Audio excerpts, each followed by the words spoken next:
Subscribe now and press the bell icon. Never miss. Hello everyone, welcome back our channel Sarthak coaching classes. My name is Karishma और आज फिर से एक नया topic शुरू होने वाला है। तो आज हम जो टॉपिक पढ़ने वाले हैं वो है प्रोनाउन। आज हम क्या पढ़ने वाले हैं? प्रोनाउन। तो चलिए स्टार्ट करते हैं आज का अपना चैप्टर। आज हम पढ़ने वाले हैं प्रोनाउन के बारे में। किसके बारे में? प्रोनाउन के बारे में। तो प्रोनाउन क्या होता है? संज्ञा के बदले जो शब्द प्रयोग में लिए जाते हैं उन्हें हम प्रोनाउन कहते हैं। संज्ञा के बदले जो शब्द प्रयोग में लिए जाते हैं उनको हम प्रोनाउन कहते हैं। तो चलिए इसकी डेफिनेशन लिखते हैं। A word that instead of a noun is known as pronoun, such as I, we, this, each, none, etc. A word used instead of a pronoun is known as pronoun, such as I, we, this, each, none, etc. तो ये हमारी हो गई इसकी definition. तो देखिए, सबसे पहले प्रोनाउन को 3 पर्सन्स में डिवाइड किया जाता है। कितने पर्सन्स में? 3 पर्सन्स में। 3 पर्सन्स में। फर्स्ट पर्सन, सेकंड पर्सन और थर्ड पर्सन। फर्स्ट पर्सन क्या होता है हमारा? आई और वी। सेकंड पर्सन होता है हमारा यू और थर्ड पर्सन होता है ही, सी, इट, दे। मतलब होता है मैं और हम। यू का मतलब होता है तुम और इसका शब्द में अर्थ आएगा वह और वे, वह और वे। ठीक है, ये हमारा फर्स्ट पॉइंट हो गया। ये हमारा हो गया फर्स्ट पॉइंट, जिसमें पर्सन्स को 3 पर्सन में डिवाइड किया है। फर्स्ट पर्सन, सेकंड पर्सन और third person. First person I और वी, सेकंड पर्सन यू और third person he, she, it और दे, जिसमें इन शब्दों का अर्थ होता है मैं या हम, इस यू का तुम और ही, शी, इट, दे, वह या वे से। तो फर्स्ट पॉइंट में हमने देखा कि पर्सन्स को 3 पर्सन में डिवाइड किया है। फर्स्ट पर्सन, सेकंड पर्सन और थर्ड पर्सन। सेकंड पॉइंट हम देखते हैं जिसमें हमको एक टेबल राइट करनी होगी। देखिए, हमारी आती है table. Second point 1,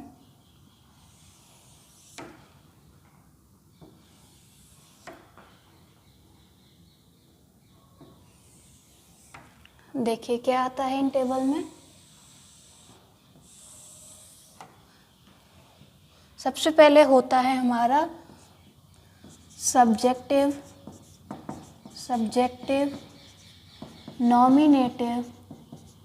nominative case. ठीक है। सेकंड होता है हमारा पजेसिव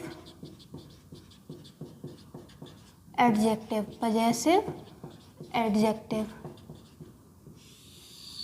थर्ड होता है हमारा पजेसिव प्रोनाउन। ठीक है। और लास्ट होता है हमारा ऑब्जेक्टिव केस। तो इनमें क्या वर्ड्स आते हैं और उसको हम कैसे यूज़ करेंगे, चलिए देखें।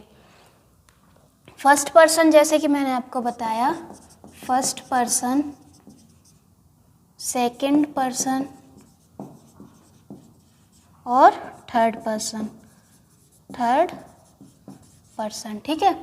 फर्स्ट पर्सन में आता है हमारा, मैंने आपको बताया, आई और वी।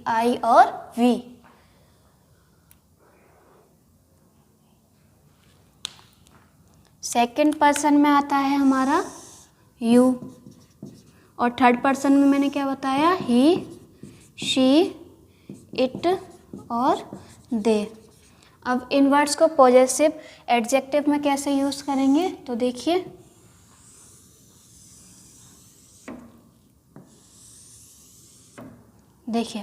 आई और वी का बन जाता है, और वी का बन जाता है माई, वी का अवर, योर, यू का योर, और ही का his, her, its, their. Noun में बनता है माई का माइन, अवर का अवर्स, योर का योर्स,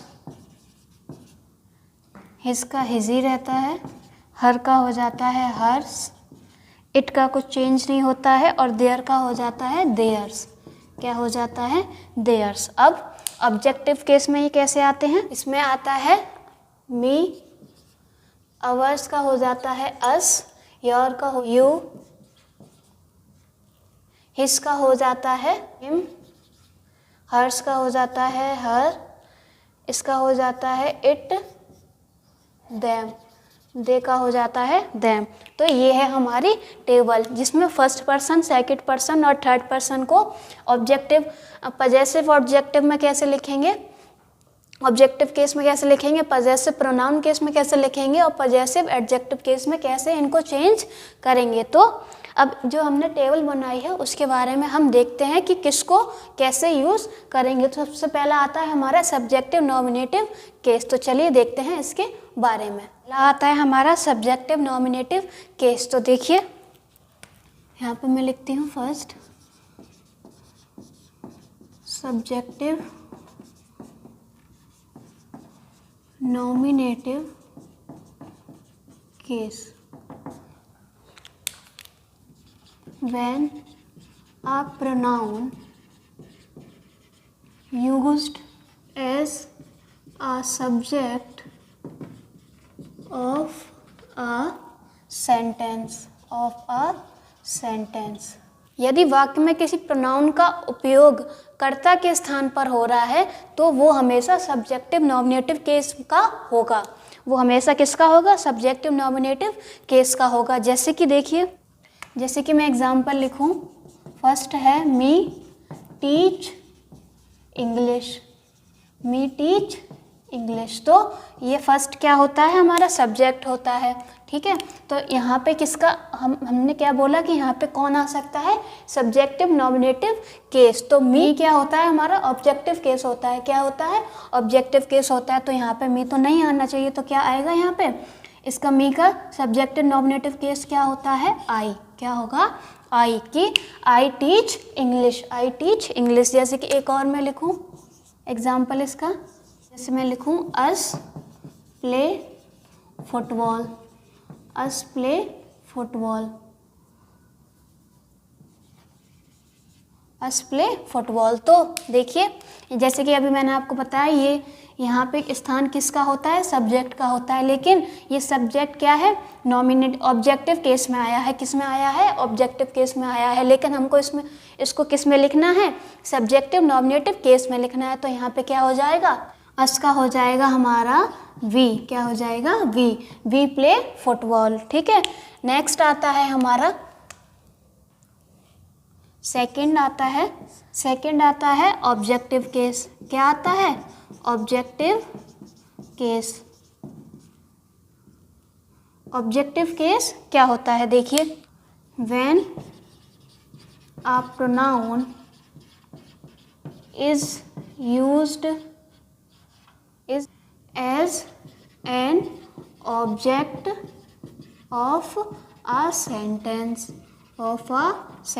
तो इसका मतलब क्या हुआ? जब वाक्य में हमें, जब सेंटेंस में हमें प्रोनाउन का यूज़ ऑब्जेक्ट के केस में करना होता है, ऑब्जेक्ट के केस में करना होता है, तो उसमें हम ऑब्जेक्टिव केस का यूज़ करते हैं। जैसे कि एग्जाम्पल देखिए, एग्जाम्पल लिखा मैंने फर्स्ट, मैंने लिखा मी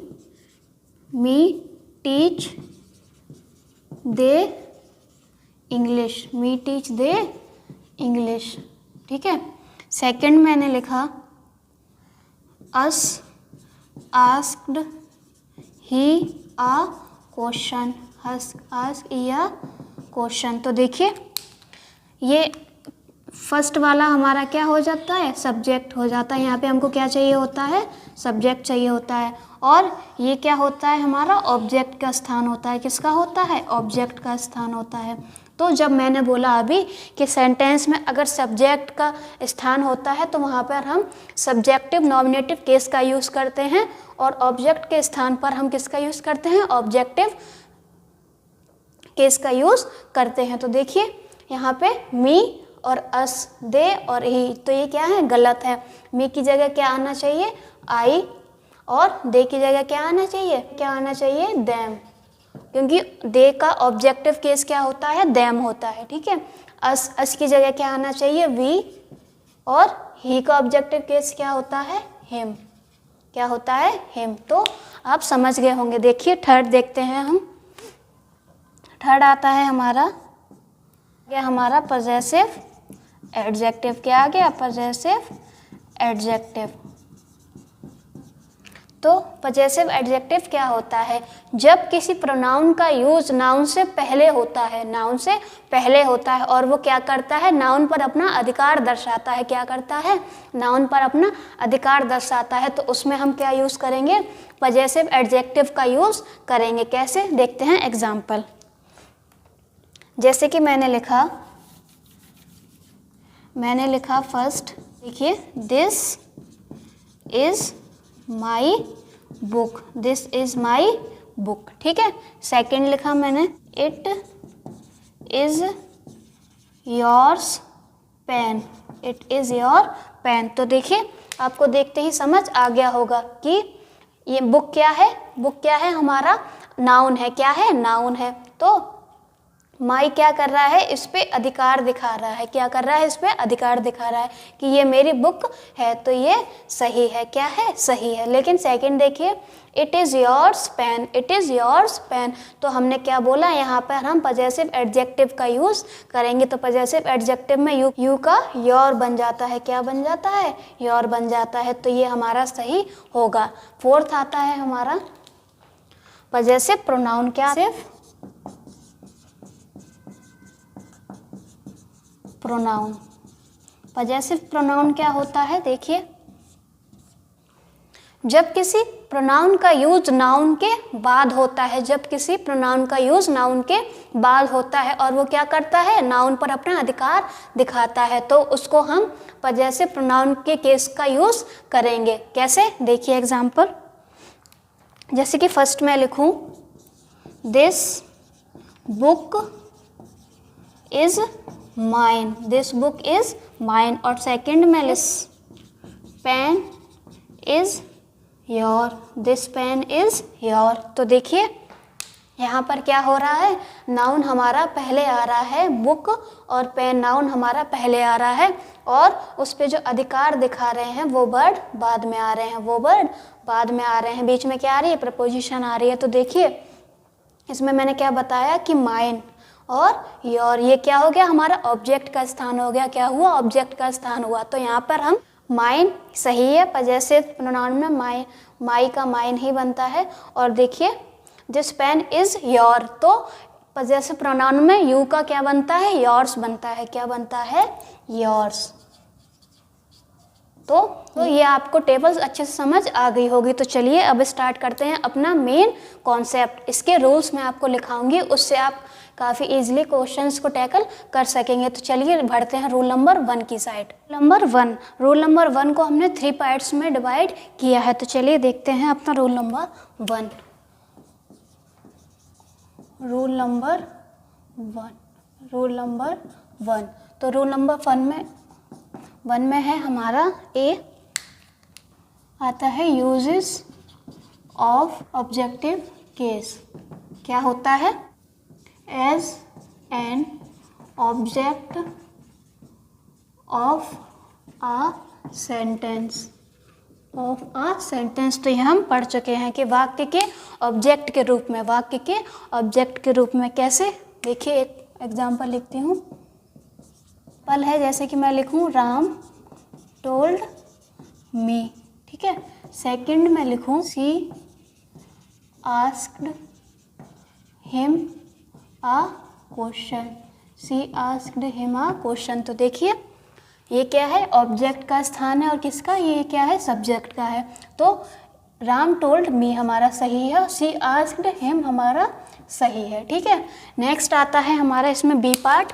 बी पार्ट होता है, बी होता है हमारा आफ्टर लेट। आफ्टर लेट मतलब any pronoun use after the word let. After the word let मतलब इसका अर्थ हुआ लेट के बाद अगर सेंटेंस में किसी प्रोनाउन का यूज़ होगा तो वो हमेशा ऑब्जेक्टिव केस में आएगा, ऑब्जेक्टिव केस में आएगा। तो देखिए कैसे, एग्जाम्पल लिखा मैंने, first let I help you, let me help you. ठीक है, सेकंड लिखा मैंने, let we go for shopping, let us go for shopping. तो देखिए इसमें कौन सा सही होगा। तो जैसा कि भाई भी मैंने आपको बताया, लेट के बाद अगर प्रोनाउन का यूज़ हो रहा है तो वो हमेशा ऑब्जेक्टिव केस में आएगा। तो देखिए आई हमारा ऑब्जेक्टिव केस है, नहीं। मी हमारा ऑब्जेक्टिव केस है, जी हाँ मी हमारा ऑब्जेक्टिव केस है, तो ये सही हुआ। तो वी हमारा ऑब्जेक्टिव केस है, नहीं। ये होंगे कि इसको हम कैसे यूज़ करेंगे। थर्ड आता है हमारा after a preposition. After a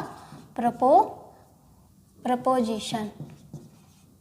तो देखिए, तो किसी सेंटेंस में अगर प्रपोजिशन के बाद प्रोनाउन आ रहा है, किसी सेंटेंस में अगर प्रपोजिशन के बाद क्या आ रहा है, प्रोनाउन आ रहा है, तो वो हमेशा अपने ऑब्जेक्टिव केस में ही होगा, ऑब्जेक्टिव केस में ही इसका यूज़ हम करेंगे। कैसे, देखिए एग्जांपल, जैसे मैं लिखूं, I looked at she, I looked at her. ठीक है, सेकंड मैंने लिखा, they are waiting for I, या they are waiting for me, they are waiting for me. तो देखिए आई लुक्ड एट फॉर और फॉर, तो ये क्या होगी, हमारी प्रपोजिशन हो गई। और जैसे कि अभी मैंने आपको बताया कि प्रपोजिशन के बाद ये किसका स्थान होता है, ऑब्जेक्ट का स्थान होता है। तो अगर प्रपोजिशन आ रही है और उसके बाद प्रोनाउन आ रहा है तो हम उसको यूज़ ऑब्जेक्टिव केस में करेंगे। कैसे, देखिए ऑब्जेक्टिव केस में शी होता है, नहीं। क्या होता है, हर होता है, हर हमारा सही है। ऑब्जेक्टिव केस में आई होता है, नहीं। मी होता है, मी हमारा सही है। तो आप समझ गए होंगे कि रूल नंबर फर्स्ट हमारा कैसे होगा। तो चलिए बढ़ते हैं अपने रूल नंबर सेकंड की साइड। रूल नंबर सेकंड, इसमें आता है देन का यूज़। किसका आता है, देन का यूज़। जब कंपैरिजन के लिए हम देन का यूज़ करते हैं तो देन के साथ हम कौन सा प्रोनाउन यूज़ करेंगे, चलिए देखते हैं। इसमें सब्जेक्टिव, नॉमिनेटिव केस और ऑब्जेक्टिव केस दोनों ही आ सकते हैं, लेकिन उसके कुछ रूल हैं। जैसे कि अगर प्रोनाउन की संख्या एक है, अगर प्रोनाउन की संख्या एक है तो हम सब्जेक्टिव नॉमिनेटिव केस का यूज़ करेंगे, नॉमिनेटिव केस आएगा। और अगर प्रोनाउन की संख्या एक से ज़्यादा है तो यहाँ पे क्या आएगा, ऑब्जेक्टिव केस आएगा। क्या आएगा, ऑब्जेक्टिव केस आएगा। देखिए कैसे, जैसे कि मैं लिखूँ यहाँ पे, first he is taller than she. मैंने लिखा ही इज टॉलर देन हर। ठीक है, सेकंड मैंने लिखा he is taller than she and I. He is taller than her and me. ठीक है, थर्ड मैंने लिखा, मैं लिखूँ he is more intelligent then she and me. और मैं लिखूँ he is more intelligent then her and me. Her and, जैसे कि अभी मैंने आपको बताया कि अगर कंपैरिजन डिग्री देन के बाद क्या हो, हमारा प्रोनाउन एक हो, तो हम किसका यूज़ करते हैं, सब्जेक्टिव नॉमिनेटिव केस का यूज़ करते हैं। और अगर एक से ज़्यादा हो तो हम किसका यूज़ करते हैं, ऑब्जेक्टिव नॉमिनेटिव केस का यूज़ करते हैं। देखिए कैसे, he is taller than she, तो ये हमारा सही हुआ, ये हमारा सही है। क्यों? क्योंकि हम इसमें सब्जेक्टिव नॉमिनेटिव केस का यूज़ कर रहे हैं। सेकंड देखते हैं, ही इज़ टॉलर देन हर, तो हर क्या है, हमारा ऑब्जेक्टिव केस है, तो ये यहाँ पे गलत हुआ और यहाँ पे एक प्रोनाउन आ रहा है। नेक्स्ट देखते हैं, he is taller than she and I, तो शी दो प्रोनाउन आ रहे हैं हमारे। तो जब मैंने बोला कि अगर हमारे सेंटेंस में देन के बाद दो प्रोनाउन आ रहे हैं तो उसको हम ऑब्जेक्टिव केस का यूज़ करते हैं। तो शी और आई हमारा ऑब्जेक्टिव केस नहीं है। He is taller than her and me, तो ये हमारा सही है क्योंकि हर और मी दोनों ही ऑब्जेक्टिव केस होते हैं। He is more intelligent then she and me, तो ये हमारा गलत है, शी और मी नहीं होते हैं। He is more intelligent then her and me, तो हर एंड मी हमारे ऑब्जेक्टिव केस होते हैं, तो ये हमारा सही है। तो उम्मीद है आपको अच्छे से समझ आ गया होगा। तो चलिए बढ़ते हैं अपने रूल नंबर 3 की साइड। रूल नंबर 3 हमको क्या बताता है, रूल नंबर 3 हमको बताता है सीक्वेंस ऑफ प्रोनाउन। क्या बताता है, सीक्वेंस ऑफ प्रोनाउन। ठीक है, सबसे पहले हमारे सेंटेंस सब्जेक्ट, वर्ब और ऑब्जेक्ट, सब्जेक्ट, वर्ब और ऑब्जेक्ट। इसमें अगर हमारे सेंटेंस में ऑल 3 पर्सन्स आ जाएं, जो अभी मैंने आपको फर्स्ट रूल में दिखाए थे, फर्स्ट पर्सन, सेकंड पर्सन और थर्ड पर्सन, तो उनका सीक्वेंस सेंटेंस में कैसा होगा। तो देखिए, फर्स्ट का सीक्वेंस रहता है 2, 3 और 1। क्या रहता है, 2, 3 और 1। तो देखिए इसके कैसे क्वेश्चंस बनते हैं मैं दिखाती हूँ। एग्जाम्पल मैं लिखूँ, I, you and he have passed the exam. दूसरा मैं लिखूँ, you, he and I are organizing the party. Third मैं लिखूँ, he and I are good friends. तो इनका सीक्वेंस मैंने आपको बताया, तो कैसे यूज़ होगा। तो चलिए देखते हैं। फर्स्ट है हमारा I, you and he have passed. सबसे पहले हमारा क्या आना चाहिए, सेकंड पर्सन, थर्ड पर्सन, फिर फर्स्ट पर्सन। तो यू सबसे पहले क्या आएगा, यू।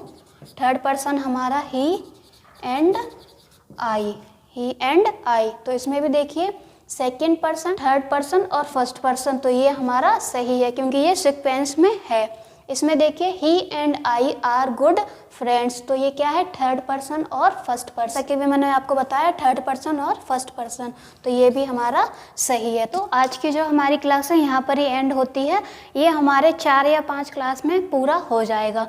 तो थैंक यू फॉर वॉचिंग सार्थक कोचिंग क्लासेस।